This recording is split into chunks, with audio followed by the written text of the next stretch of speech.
সকাল সকাল কী বানাচ্ছিস এগুলো? এই যে রোল বানাচ্ছি, এগ রোল। Egg roll? হ্যাঁ, ঘরোয়া এগ রোল। কী কী দিলে এটা? এটা হচ্ছে শসা, তারপরে দেবো হচ্ছে পেঁয়াজ। লঙ্কা দিবি না? হ্যাঁ দেবো, সব দেবো। ঘরোয়া এগ রোলটা কিন্তু ভালোই লাগে খেতে। এই যে দুটো বানানো হয়ে গেছে। তেল ছাড়া রোল। এটা হচ্ছে কালকে রাত্রে রুটি বানিয়েছিলাম, রুটি বেঁচে গেছিলো, সেই রুটি দিয়ে সকালবেলা রোল বানিয়ে দিয়েছি। লেবু দিলাম, তারপর দেবো একটু নুন, সবার শেষে টমেটো সস।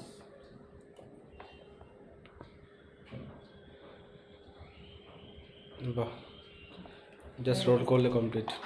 হ্যাঁ,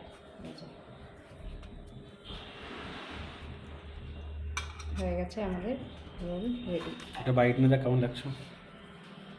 তুই খেয়ে বল, আমি বানিয়েছি, তুই খেয়ে বল কেমন আছে। ঠিক আছে, চলো টাটা।